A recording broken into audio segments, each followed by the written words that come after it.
A crowded courtroom, buzzing with whispered conversations and impatient sighs, stood still as the heavy wooden doors swung open. A woman stepped forward, her head held high, her eyes steady. She had walked into many courtrooms before, but never like this. Never in handcuffs. Never with her dignity trampled under the weight of a lie. The police officer who had put her there sat with his arms crossed, a smug grin stretched across his face.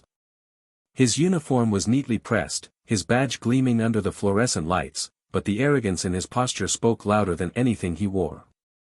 He leaned back in his chair, turning slightly to whisper something to his colleague, who chuckled under his breath. The message was clear: this wasn't just another day in court, this was a joke to them. A spectacle. And she was the punchline. The judge cleared his throat, calling the room to order, but the officer couldn't resist. His voice, thick with condescension, broke through the silence. Figures. Another one of you in here. You people just can't seem to stay out of trouble, huh? He let out a small laugh, shaking his head as if the whole situation was already decided. What is it this time? Credit card fraud? Assault? Let me guess, stolen car. No, wait. Drugs. Gotta be drugs, right? A murmur rippled through the courtroom.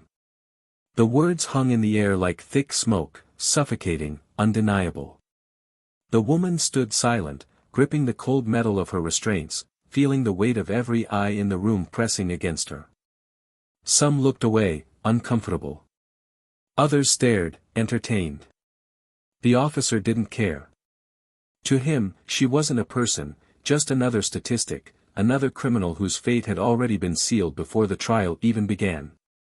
Her attorney shifted uncomfortably in his seat, flipping through papers, trying to maintain composure, but she could feel it. The doubt. The hesitation. No one in that room truly believed in her innocence. Not yet. The prosecutor straightened his tie, flipping through his file as if this were routine, because for him, it was. Another case, another conviction. He barely even glanced at her as he began listing the charges, reading them in that detached, emotionless voice that made it sound as if her entire life had been condensed into nothing more than bullet points on a page. The officer leaned forward, his grin widening. Hope you like orange, sweetheart. It suits you. Another chuckle, another ripple of amusement from those who felt safe enough to laugh. Her fists clenched at her sides. The injustice of it all burned deep, but she held her ground. Not yet. Not here. The judge finally turned his attention to her, his gavel tapping lightly against the wood. Do you understand the charges against you? The formality of the question only made the humiliation worse. As if she were being given a fair chance. As if this wasn't already a game rigged from the start. And then, finally, she spoke. Her voice was steady. Calm. Unshaken. Yes, Your Honor. And I also understand something else. A pause. A shift in the air. The officer rolled his eyes, already prepared for whatever excuse was coming next. She took a step forward, ignoring the tight grip of the bailiff behind her. Then, with a deliberate slowness, she reached inside her blazer pocket, where the weight of her badge had sat all along. A small flick of the wrist, and the entire room fell silent. The emblem of the Federal Bureau of Investigation gleamed under the harsh courtroom lights. The officer's smirk vanished. His face, once so confident, drained of color. His mouth opened slightly, but no words came out. For the first time, he was speechless. For the first time, he wasn't the one in control. The judge's eyebrows shot up. The prosecutor's file slipped from his hands, papers scattering across the table. The audience, once so eager to watch a public humiliation, now leaned forward in stunned disbelief. The woman let the moment linger. Let the silence sink in. And then, she turned her gaze back to the officer, the same man who had mocked her, who had relished in her supposed downfall, who had laughed at her as if she were beneath him. Her lips curved into the smallest of smiles. Not of amusement. Not of forgiveness. Of justice. "Hope you like orange," she said, her voice low, even. "Because I think it's about to suit you." The officer's breath hitched. His fingers twitched against the armrest of his chair. The confidence, the arrogance, it all shattered in an instant. And then, the real story began. Before we start this story, we want to take a moment to say this loud and clear: Plow of Twist stands against all forms of racism. This channel is a space where stories expose injustice, highlight resilience, and serve as a reminder that no one should ever be judged by the color of their skin. To every black viewer watching this, you are powerful, you are worthy, and you deserve respect. This story is for you. Now, get ready for an intense and satisfying journey. If you enjoy stories with twists, justice, and impact, make sure to subscribe to the channel and turn on notifications. Now, let's dive in. Enjoy the story. The courthouse in downtown Atlanta was an imposing structure of stone and steel, towering over the city like a monument to justice. But for many who walked through its heavy doors, justice was nothing more than an illusion.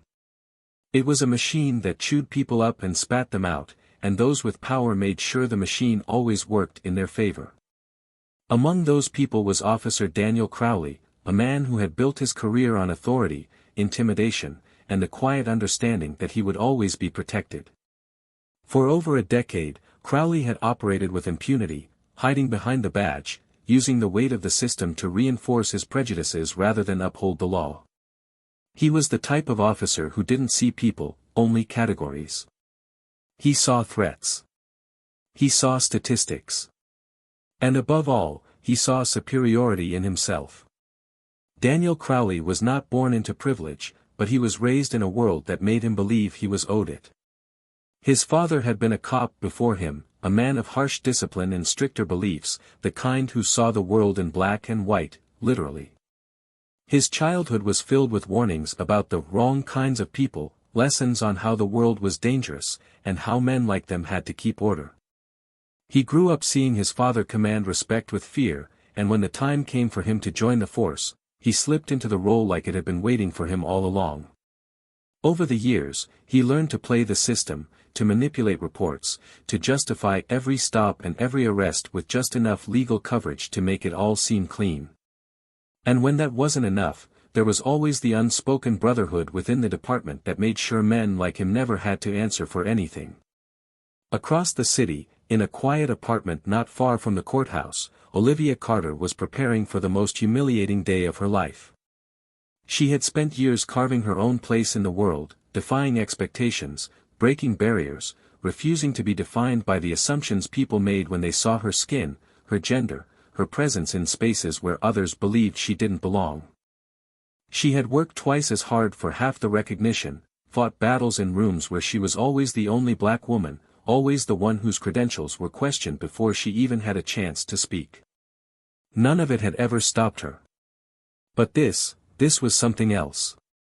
This was a different kind of battle, one where the rules had been rewritten to make sure she lost. She adjusted the collar of her blouse in the mirror, her hands steady despite the storm raging inside her. Today wasn't just about proving her innocence. It was about standing in a room full of people who had already decided she was guilty and refusing to let them see her break. It was about looking into the eyes of the man who had put her in this position and showing him that no matter how much power he thought he had not won. Not yet.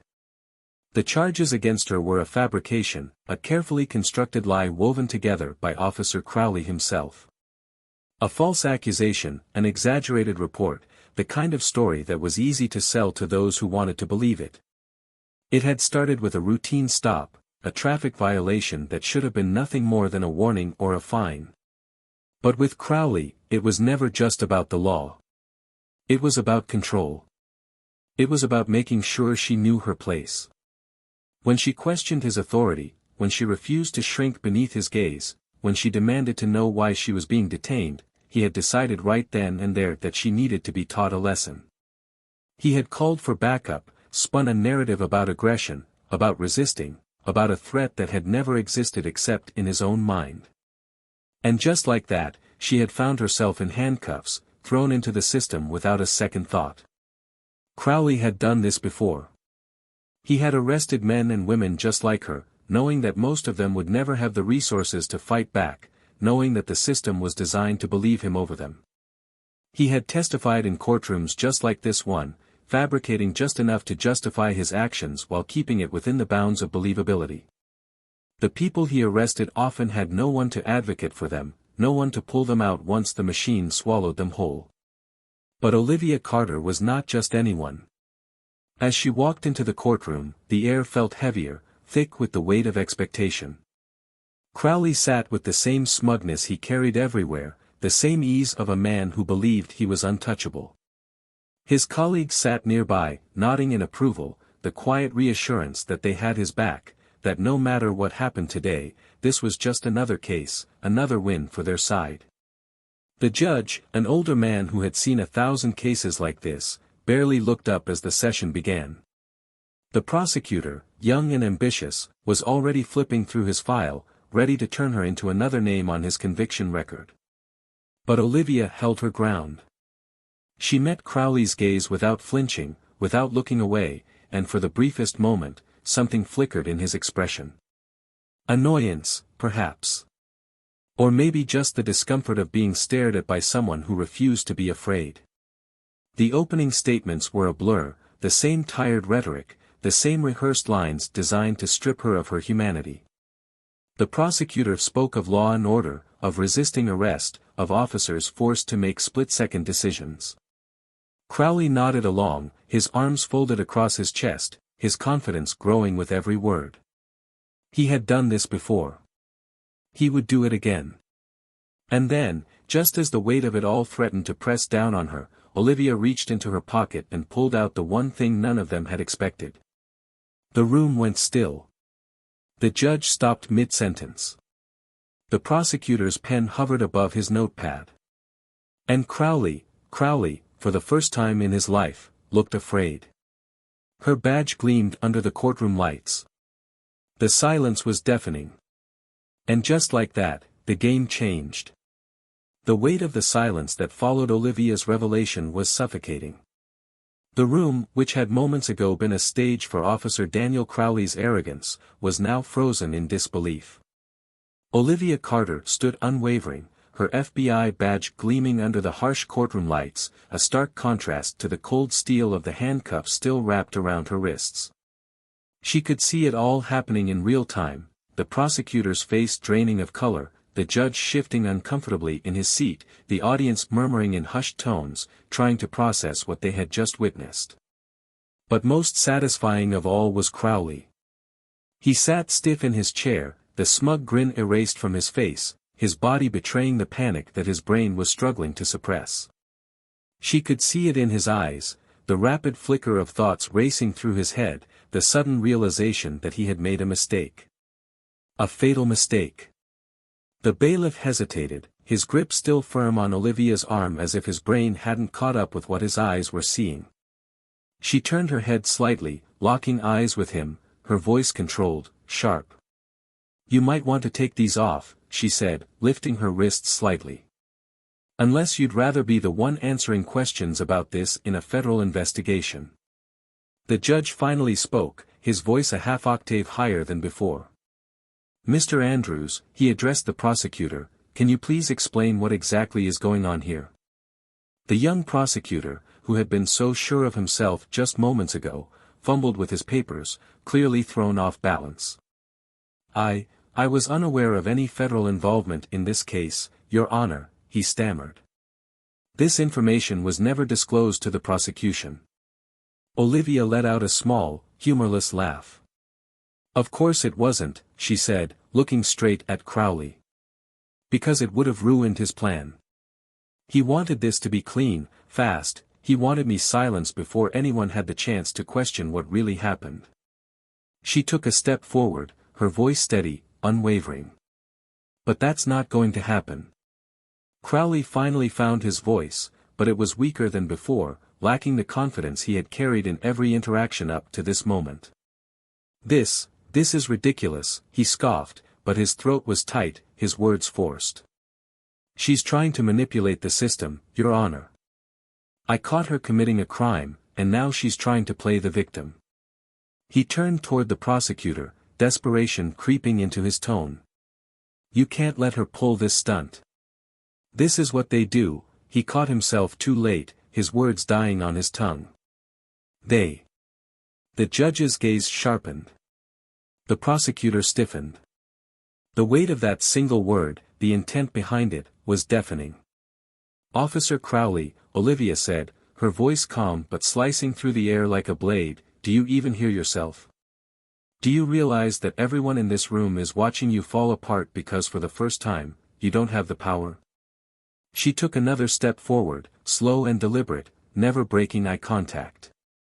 You fabricated an arrest, falsified a police report, and you did it thinking that I was just another black woman who wouldn't have the means to fight back. She tilted her head slightly, a dangerous glint in her eyes. But I'm not. And you just made the biggest mistake of your life.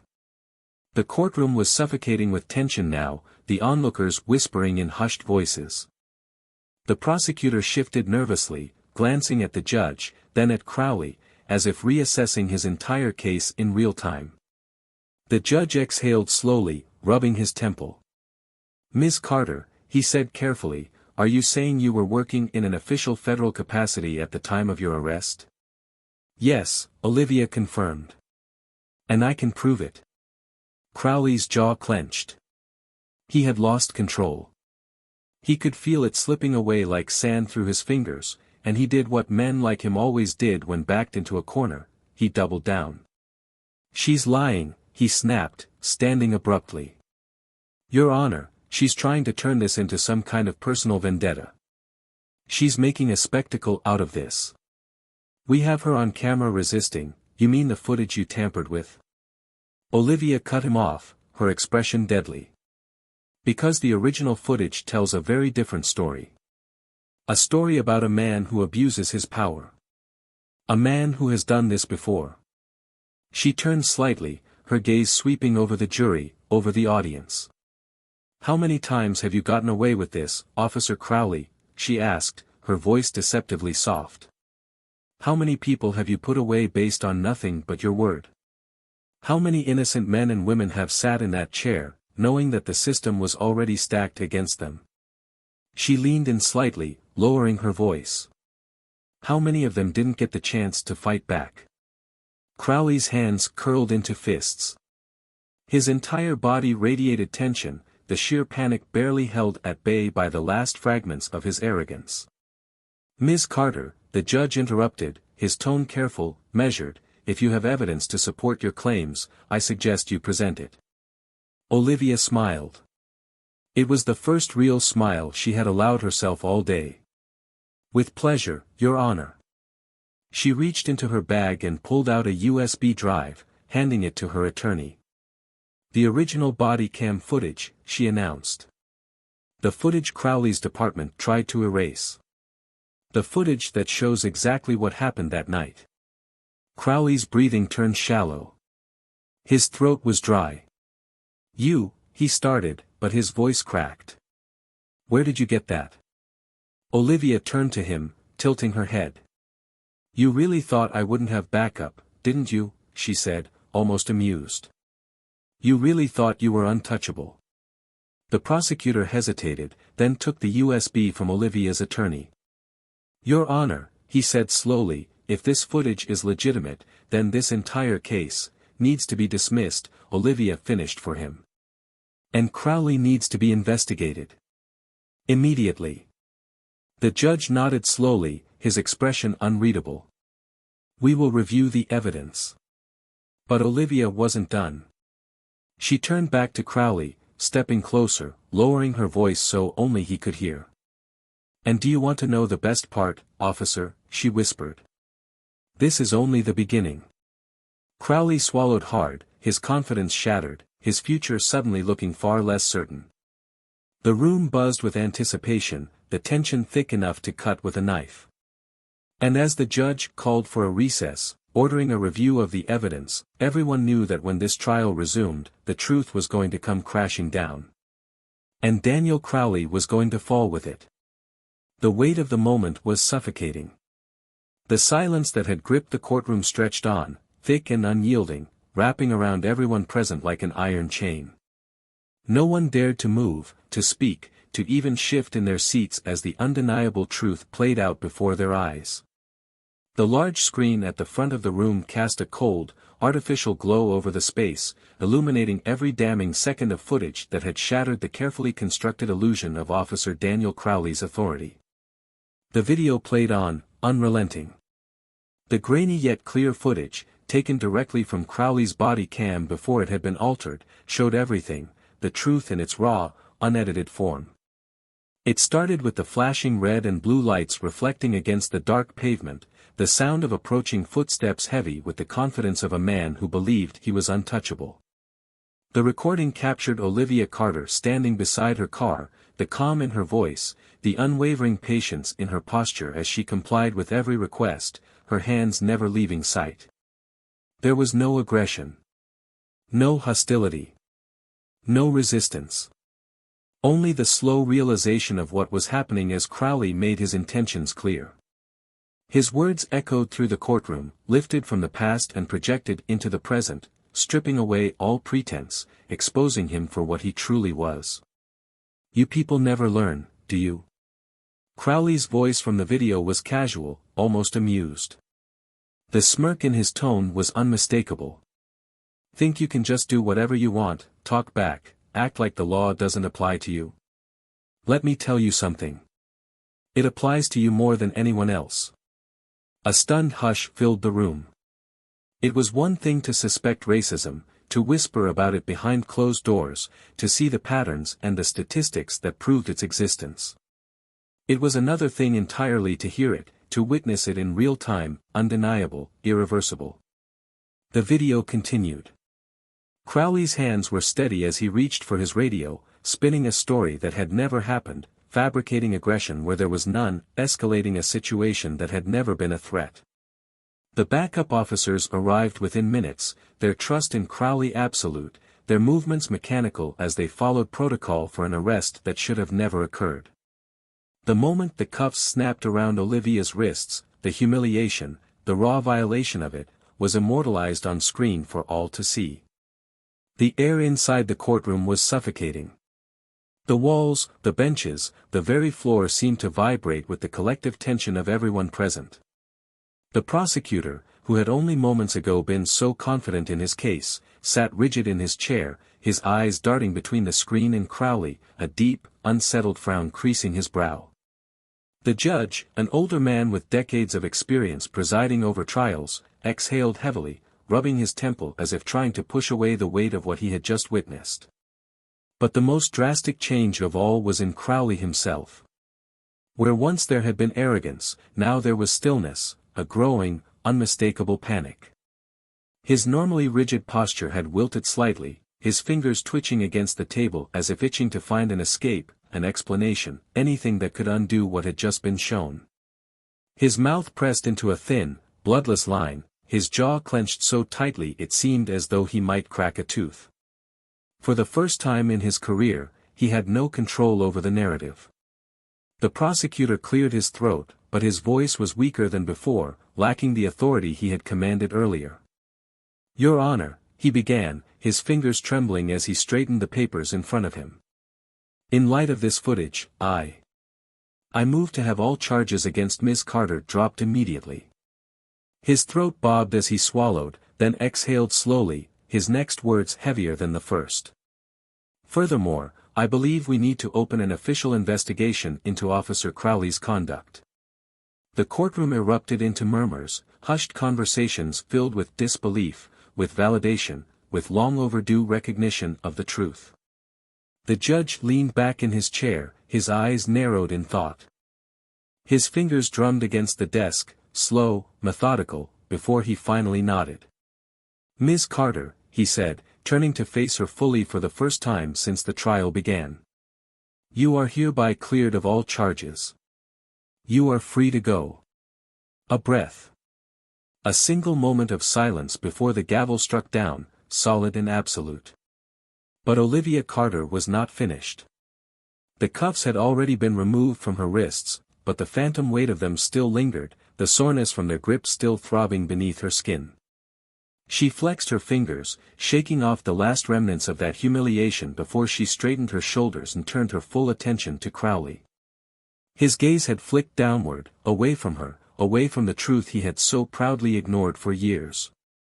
He refused to look at her now. She took a slow, deliberate step forward, her voice even and unshaken. "You thought you had this all figured out," she said, tilting her head slightly. "Didn't you, Crowley? You thought I was just another case, just another black woman you could push through the system without consequence. Another statistic." Her lips curled into a small, cold smile. "You've done this before, haven't you?" Crowley's jaw ticked. His fingers twitched against the table. He was unraveling.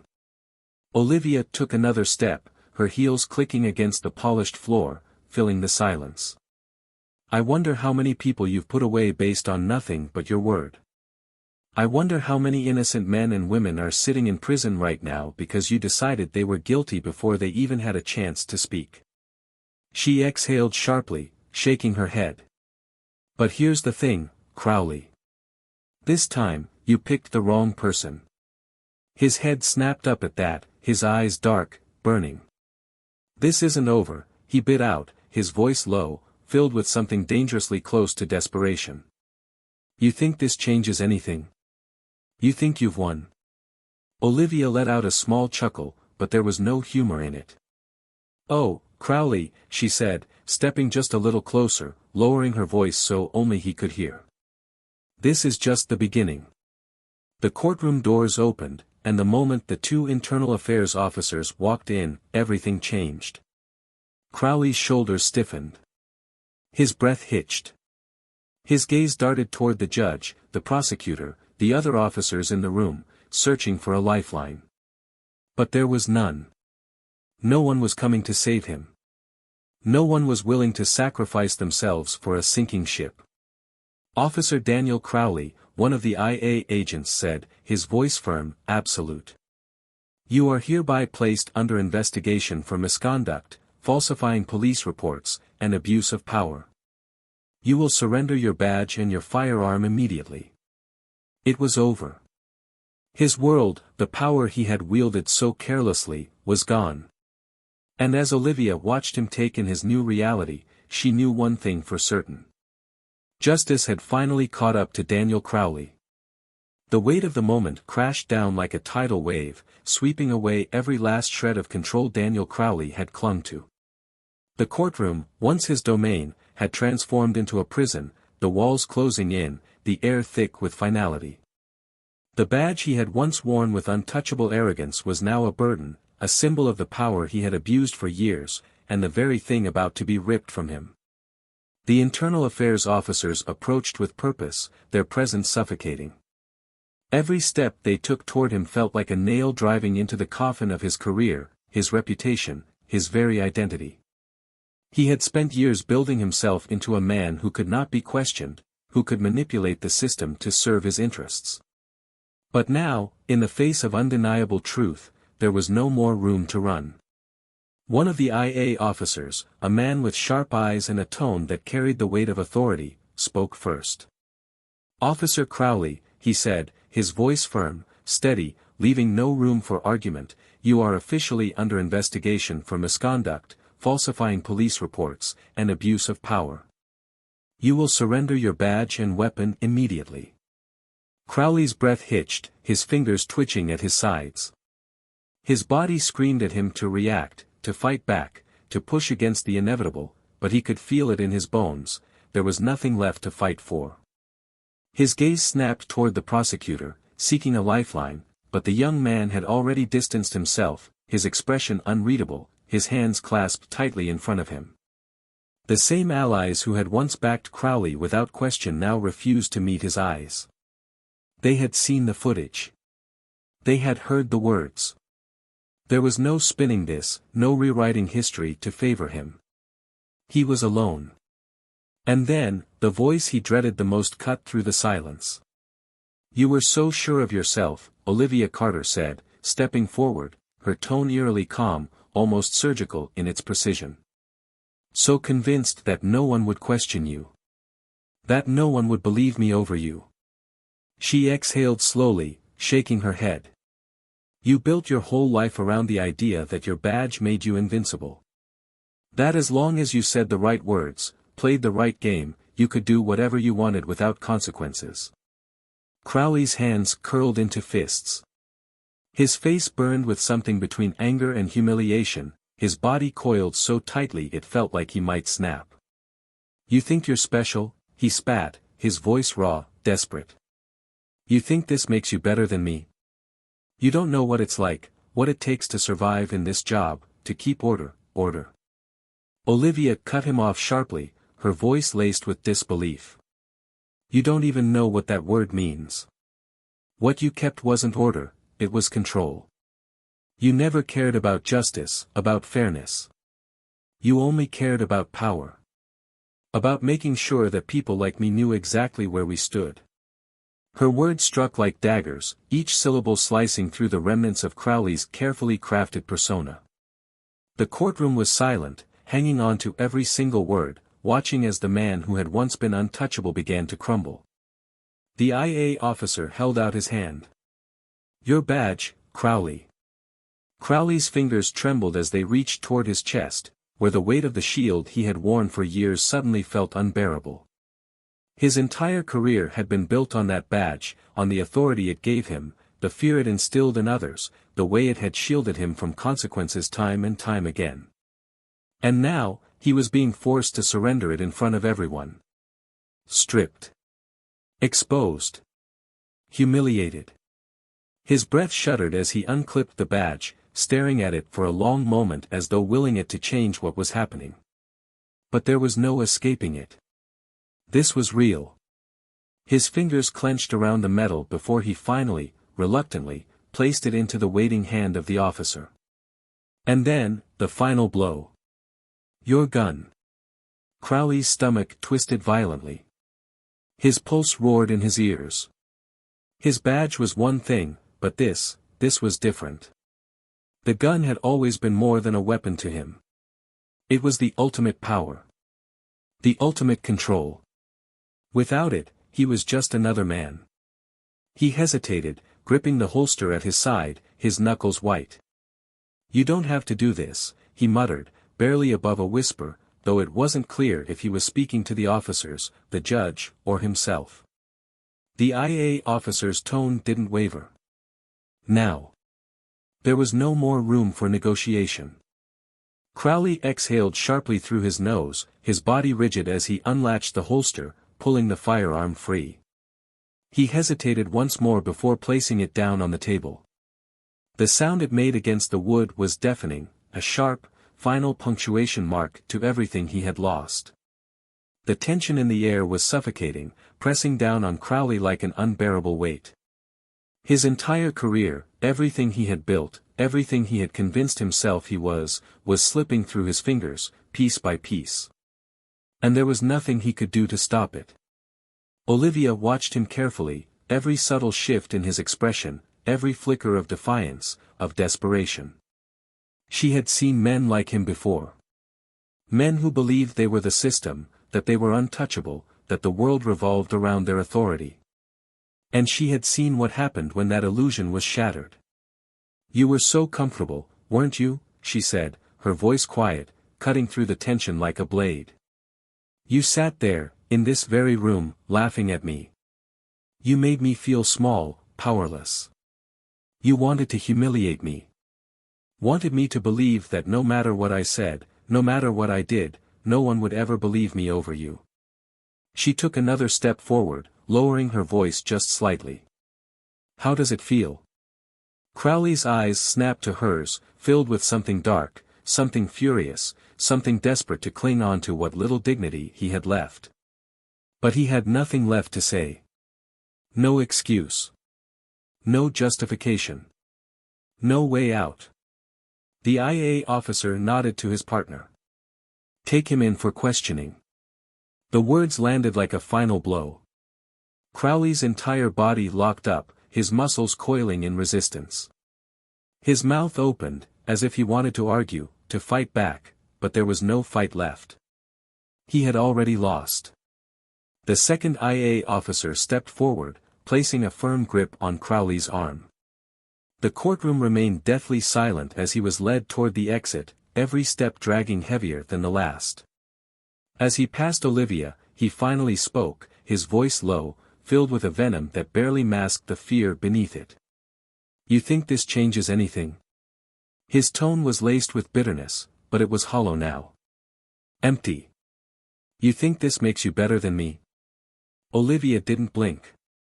She didn't flinch. Instead, she gave him the smallest, coldest smile. "No, Crowley," she said, tilting her head slightly. "It just proves I was always better than you thought I was." And with that, he was gone. The doors swung shut behind him, and for the first time since she had walked into that courtroom, Olivia breathed. She turned her gaze back to the judge, who nodded in acknowledgement. The prosecutor, still shaken, adjusted his tie and avoided her gaze. The audience, once silent, erupted into murmurs, some in shock, some in relief, some still unable to process what had just unfolded. But none of it mattered. Because justice had been served. And for the first time in a long time, Olivia Carter walked out of that courthouse truly free. The air outside the courthouse was thick, heavy with the weight of everything that had transpired within those four walls. Olivia Carter stepped through the large wooden doors, feeling the warmth of the late afternoon sun on her skin, but it did little to ease the tension still coiled in her chest. The reality of what had just happened hadn't fully settled in yet. Her name had been cleared, Crowley had been stripped of his power, and the system that had so often protected men like him had, for once, worked against him. And yet, as she stood there, inhaling deeply, taking in the chatter of journalists, the flashing cameras, the murmurs of a justice system forced to acknowledge its own flaws, she couldn't shake the feeling that this wasn't over. Because it never really was. She could hear them before she saw them, the press, a swarm of eager voices, questions spilling over one another, each reporter desperate to capture the moment, to turn her into a headline, to frame her as the woman who had taken down a corrupt cop. "Ms. Carter. What do you have to say about today's verdict? How do you feel knowing that Crowley has been placed under investigation? Do you believe this marks a turning point in cases of police misconduct? Will you be seeking legal action against the department?" Their voices overlapped, a storm of inquiries, of assumptions, of expectations. Olivia kept walking, pushing forward, her lawyer at her side, murmuring that she didn't have to speak, that she owed them nothing. And she didn't. But she also knew how narratives were shaped, how silence could be twisted, how in the absence of her own words, others would gladly put words in her mouth. So she stopped. She turned. She let the camera flashes wash over her, let the world see her exactly as she was, unshaken. "I don't believe in turning points," she said, her voice clear, firm, unwavering. "Because for something to turn, it has to mean real change is happening. And change doesn't happen in a courtroom. Change happens when accountability stops being the exception and becomes the rule. What happened today wasn't justice, it was survival. And the fact that it took this much evidence, this much effort, and this much public scrutiny for one bad cop to face consequences should tell you everything you need to know about the system we live in." A hush fell over the crowd. Someone asked another question, something about what she planned to do next, but Olivia was already walking away. She had said enough. The rest, she would handle in her own way. Her footsteps were steady, measured, but inside, her mind was racing. Because while everyone else was focused on Crowley, his downfall, his disgrace, Olivia was thinking beyond him. He wasn't the disease. He was a symptom. And symptoms could be treated, but diseases lingered, adapting, shifting, finding new ways to survive. Inside the courthouse, Crowley was still reeling. He sat in a cold, windowless room, stripped of his badge, his gun, and most of all, his certainty. He had spent his entire career convinced that men like him were untouchable, that no matter how far he pushed, there would always be a way to talk himself out of trouble, always someone in power willing to cover for him, always a reason to justify his actions. But now, sitting there, waiting for the IA officers to return with more questions, more consequences, more pieces of his life slipping through his fingers, he felt something he hadn't felt in years. Powerless. His mind raced, clawing for an escape, a loophole, a way to flip the script. He had played the game for so long, manipulating the system, bending the rules, convincing himself that the ends always justified the means. But what happens when the rules he had ignored suddenly applied to him? What happens when the shield he had hidden behind was no longer there to protect him? He clenched his fists, his jaw tight, the heat of humiliation burning beneath his skin. This wasn't supposed to happen. This wasn't how things worked. He had seen officers do worse, far worse, and walk away untouched. Why was he the one taking the fall? The door opened, and the two IA officers returned, their faces unreadable, their movements efficient, rehearsed. One of them placed a thick folder on the table, flipping it open with careful precision. Inside, Crowley could see his own name, stamped across multiple pages, alongside something that made his stomach drop, other names. Cases. Complaints. Documents that he had never thought would see the light of day. "You're going to want to take a deep breath, Officer Crowley," one of them said, his voice devoid of sympathy. "Because this is just the beginning." Crowley swallowed, his throat dry, his mind spiraling. He had thought he was fighting for survival, but now, for the first time, he realized he was drowning. Meanwhile, Olivia sat alone in her apartment, staring at her reflection in the darkened screen of her laptop. The exhaustion pressed against her, but her mind wouldn't rest. This was a victory, but it was a fragile one. She knew how these things worked. There would be outrage, there would be attention, but eventually, the world would move on. The news cycle would shift. People would forget. She exhaled, running a hand through her hair, feeling the weight of responsibility settle deep in her bones. What now? What happened after the case was closed, after Crowley was held accountable? Did she walk away?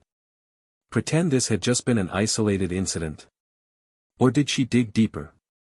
Did she keep pushing? Her phone buzzed beside her. A message from someone she hadn't heard from in years. A name she didn't expect to see. "Now you see how deep it goes. Ready to do something about it?" She stared at the words, the weight of them pressing against her chest. Because deep down, she had always known. Crowley was just the beginning. And now, standing on the edge of something bigger than herself, she had a choice.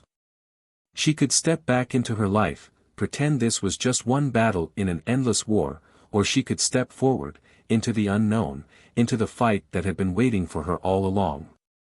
And for the first time since this all began, she knew exactly what she was going to do. The room was dimly lit, the walls painted in cold, muted grays, the fluorescent light above flickering slightly as if struggling to stay alive. Daniel Crowley sat motionless, his elbows resting on the scratched surface of the interrogation table, his fingers pressed together, his jaw locked so tightly that the muscles in his face twitched from the strain. His once neatly pressed uniform was gone, replaced by plain civilian clothes hastily provided after his badge and firearm had been confiscated. He looked smaller now, stripped of the authority that had once made him feel untouchable, the weight of reality settling into his bones like cement. Across from him, the two internal affairs officers remained impassive, their expressions unreadable as they sorted through a thick folder of documents, the pages filled with names, dates, accusations, each one a thread in the tapestry of corruption that had kept men like Crowley shielded for far too long. They were meticulous, slow in their movements, letting the tension stretch, letting him sit in the unbearable silence of his own unraveling. He knew their tactics. He had seen this play out before, had watched other officers squirm under the weight of an investigation, had smirked in amusement at the ones who weren't smart enough to cover their tracks. He had always thought himself different. Smarter. More careful. But now, sitting on the other side of the table, he realized something chilling: there was no way out of this. One of the officers, the older of the two, finally leaned forward, interlocking his fingers as he studied Crowley with the gaze of a man who had seen every excuse, every attempt to wriggle free, and found them all lacking. "You've been at this for a long time, haven't you?" His voice was calm, unhurried, laced with the kind of certainty that came from knowing they already had everything they needed. Crowley swallowed, his throat dry, his mind racing, calculating, reaching for any angle, any foothold. "I did my job," he said, his voice strained but steady. "I did what I had to do to keep the streets safe." The second officer, younger but no less sharp, let out a slow breath, shaking his head. "Is that what you call it?" He slid a document across the table, tapping a finger against one of the printed lines. "You falsified reports. You escalated situations that didn't need escalation. You targeted people who had done nothing wrong, planted evidence, manipulated statements." He leaned back, folding his arms. "And now, you're going to sit here and tell us it was all part of doing your job?" Crowley clenched his teeth, his pulse hammering against his skull. "You don't know what it's like out there," he snapped, his composure cracking. "You sit in your offices, reviewing cases, dissecting every little detail like it's black and white, but out there," he jabbed a finger toward the table, his frustration spilling over. "Out there, you make split-second decisions. You don't have the luxury of hindsight. You do what you have to do, and sometimes, that means pushing the line a little to get things done." The older officer remained unmoved. "And where exactly do you think that line is, Crowley?" His voice didn't rise, didn't waver, but there was something in his tone that sent a chill down Crowley's spine. "Because from where we're sitting, you crossed it a long time ago." The silence stretched again, longer this time, heavier, more suffocating. Crowley's fists clenched against his thighs, his body wound so tightly it felt like he might snap. And then, the officer delivered the final blow. "You're not the only one under investigation." Crowley's breath stilled. His body went rigid, his mind latching onto those words like a drowning man grasping for something solid. His lips parted slightly, but no sound came out, his throat closing up as the implications crashed over him. The younger officer slid another stack of papers across the table. "Recognize these names?" He waited a beat, watching as Crowley's eyes scanned the list, his pupils dilating slightly. "These are your friends, your colleagues, the ones who covered for you, who helped you push that line further and further until there was no line left at all." His voice lowered just slightly, just enough to make the next word sting. "They're already talking, Crowley. They're cutting deals. They're naming names." Crowley's vision blurred at the edges, his pulse thundering in his ears. He had expected to fight this battle alone, to stand his ground, to weather the storm until it passed like all the others had before. But this? This was betrayal. The older officer leaned in just slightly, his voice softer now, almost pitying. "They're throwing you under the bus, Crowley. Right now, as we speak, they're making sure that when this is all over, you're the only one left standing in the wreckage." Something inside Crowley twisted violently. The anger, the fear, the cold, creeping dread of being abandoned by the very system he had devoted his life to protecting. His lips pressed together, his mind racing, the walls closing in. And across the city, Olivia Carter sat in a quiet diner, the hum of conversation around her fading into the background as she stared at her phone, at the message that had changed everything. "Now you see how deep it goes. Ready to do something about it?" The name on the screen was familiar, a blast from the past, a contact she had once trusted but hadn't spoken to in years. She took a slow sip of her coffee, exhaling as she considered the weight of the question.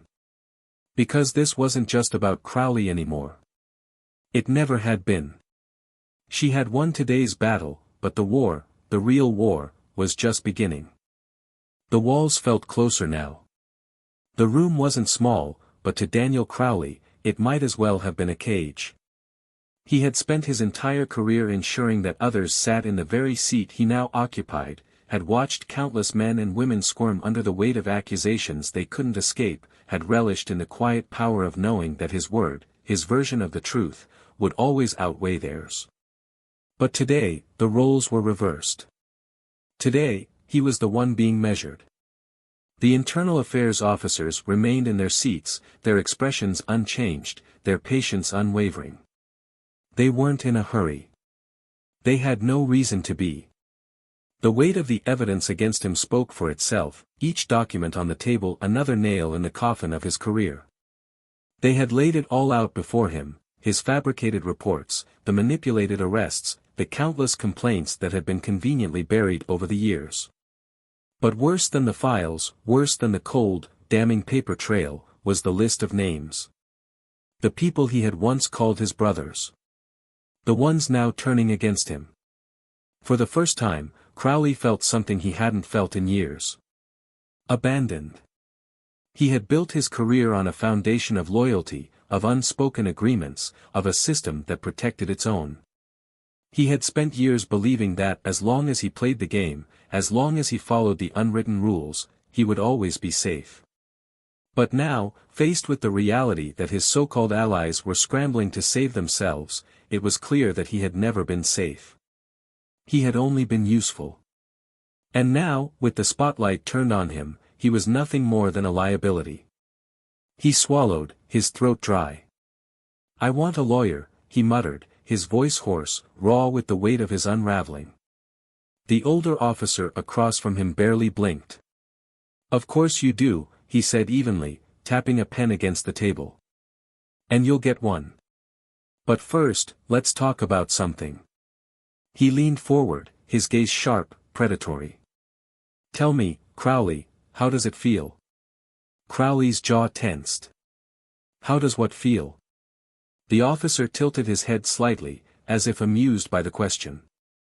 "To be on the other side of this." His fingers drummed against the table in a slow, deliberate rhythm. "To sit there, knowing that no matter what you say, no matter how hard you try to spin it, the truth is already out there." Crowley exhaled sharply, his fingers curling into fists beneath the table. "I'm not going to sit here and be lectured by some desk jockey who," the younger officer cut him off, his tone sharper this time. "By some desk jockey who what? Didn't spend his career harassing innocent people? Didn't falsify evidence to push his numbers? Didn't abuse the system to serve his own agenda?" He shook his head, his eyes dark with something that looked dangerously close to contempt. "Save it, Crowley. We've heard it all before." The silence stretched between them, thick and unrelenting. Crowley exhaled through his nose, staring at the table. "What do you want from me?" The older officer leaned back slightly, folding his arms. "We want names." Crowley let out a bitter laugh, shaking his head. "Of course you do. You think I'm just going to roll over? Start handing out confessions like candy?" The officer smiled, but there was no warmth in it. "Oh, we don't think that, Crowley. We know that. Because the people you thought would protect you, they're already talking. And the only question left is whether you want to be the last one holding the bag when this is all over." Crowley's pulse pounded in his ears. They were bluffing. They had to be. His department wouldn't just throw him away like this. They wouldn't let him take the fall alone. He had done what needed to be done. He had followed the rules, the real rules, the ones that weren't written down but were understood by every cop who knew how to survive in this job. But as he sat there, the reality became impossible to ignore. The system didn't care about him. Not anymore. And across the city, Olivia Carter sat in the dimly lit diner, her fingers wrapped around a cup of coffee that had long since gone cold. The message on her phone still lingered on the screen, taunting her, daring her to step into something bigger than herself. "Now you see how deep it goes. Ready to do something about it?" She inhaled deeply, her mind racing, weighing the options, the consequences. She had spent years believing in justice, in fighting within the system, in proving her worth in a world that constantly questioned it. But today had been a reminder that the system only worked when it was forced to. She lifted her eyes, scanning the diner, her gaze landing on the man sitting at the far end of the booth. He was older now, his hair tinged with gray, but his presence was as steady as it had always been. A mentor. A former agent. A man who had walked away when he realized that some battles couldn't be won from the inside. She slid her phone across the table toward him, letting the message speak for itself. He read it, exhaling slowly, before looking up at her with knowing eyes. "So?" he asked, his voice calm, measured. "Are you ready?" She didn't answer right away. Instead, she thought about Crowley, about the years of unchecked power, about the people who had suffered under the weight of men like him, about the ones who had never gotten the chance to fight back. And then, she nodded. "Yeah," she said, her voice steady. "I'm ready." Because today wasn't just about Crowley. It was about every single person who had been waiting for someone to finally fight back. The world outside had moved forward as if nothing had changed. The city kept breathing, people continued their routines, and the news cycle, always hungry for the next scandal, had already begun shifting its focus elsewhere. But for those who had been at the center of it all, for those who had lived through the storm, nothing would ever be the same. Olivia Carter stepped out of the courthouse for the last time in connection to this case, the air outside feeling different, heavier yet somehow lighter all at once. She had won. The system had been forced, kicking and screaming, to acknowledge its failures. But even now, as she took slow, steady steps away from the place where everything had changed, she knew the fight wasn't over. Because it never really was. She had seen it before. The momentary outrage, the brief period where people cared, where voices were raised, demanding justice, change, reform. But then the momentum would fade, the anger would settle, and everything would go back to the way it was. That was how it worked. The system counted on it.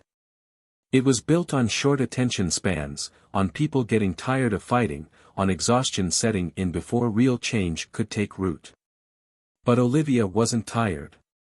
She had spent years playing by the rules, believing that if she worked hard enough, if she did everything right, she could make a difference from the inside. But the truth had been laid bare, the system only worked when it was forced to. And even then, it did so reluctantly. If she had been anyone else, without the connections, the resources, the ability to expose the truth, she would have been another name lost in the files, another person ground down beneath the weight of injustice. Just another victim. But she wasn't. And she never would be. Daniel Crowley, the man who had once stood so sure of himself, the man who had laughed at her humiliation, was now just another inmate in an orange jumpsuit. His story had ended in a way he never could have imagined, not as the enforcer of the law, but as a product of the very system he thought he controlled. His badge had been stripped from him, his power ripped away, and the same system that had once shielded him had now turned its back. His trial had been swift. The evidence was undeniable. The footage, the testimonies, the years of misconduct piling on top of each other like bricks, forming a wall he could never climb over. He had walked into that courtroom a man still clinging to the belief that he could escape, that there was some way out, that the people he had once protected would return the favor. But as he sat through witness after witness recounting his abuses, as he watched former colleagues distance themselves, his confidence began to crack. The verdict had come faster than anyone had expected. Guilty. The weight of the word had hit the room like a hammer, shattering whatever illusions Crowley had left. He had spent his career ensuring that the people he targeted never had a voice, never had a chance. Now, as the judge read his sentence, he sat frozen, his fingers digging into the wooden table, his jaw clenched so tightly it looked like his teeth might break. 20 years. Not 5. Not 10. 20. Enough time for everything he had built to turn to dust. Enough time to be forgotten by the world he once ruled over. As he was led away, his eyes met Olivia's just for a moment. There was no defiance left in them, no venom, no last-ditch attempt to intimidate her. He knew. He knew that the story had already been written, that there was nothing left to fight for. He had lost. And Olivia? She had never felt stronger. But the fight wasn't over. Because Crowley was never the real problem. He was just a symptom, a reflection of a much deeper sickness. The system had created him, had enabled him, had allowed him to thrive. And Olivia knew that for every Crowley who fell, there were dozens more waiting to take his place. The message she had received that night in the diner had opened a door she could never close. The moment she had read it, she had known she was standing at a crossroads. She could walk away, return to her life, try to pretend that this had been a victory big enough to be satisfied with. Or she could keep going. She could dig deeper, push further, expose more than just one man. She made her choice. She resigned from the FBI the following week. Not out of defeat, not because she had lost faith in the work, but because she had outgrown it. She had spent her entire career following the rules, believing she could change things from the inside. Now, she knew better. She partnered with the very people she had once been told were on the outside. Investigators, journalists, activists, former officers who had walked away when they realized they were part of a system designed to protect the powerful, not the innocent. They had been fighting this battle long before she arrived, and now, with her experience, her knowledge, her connections, she could do more than she ever had before. It wasn't easy. The work was relentless. The threats came. The obstacles were endless. But she had never been one to back down from a fight. And now, for the first time in her life, she knew she was exactly where she was meant to be. Now, take a moment to think about what just happened. About everything this story has revealed. The abuse of power. The arrogance of a man who believed he would never face consequences. The slow, methodical unraveling of someone who had spent his life believing he was untouchable. But this wasn't just about one man. This wasn't just about Crowley. This was about a system. About how deeply it protects the wrong people. About how real justice doesn't come easily. How many Crowleys are out there right now? How many Olivias have been silenced before they even had the chance to fight back? And the biggest question of all, what happens next? Because justice isn't just about one courtroom verdict. It's about what comes after. Now, I want to hear from you. Drop a comment below. Tell me what you felt. What would you have done in Olivia's place? Do you think Crowley got what he deserved? And most importantly, how do we stop this from happening again? And if you want more stories like this, stories that make you think, that make you feel, that make you question everything you thought you knew, then make sure you subscribe to Tales of Twist. Because trust me, this is just the beginning.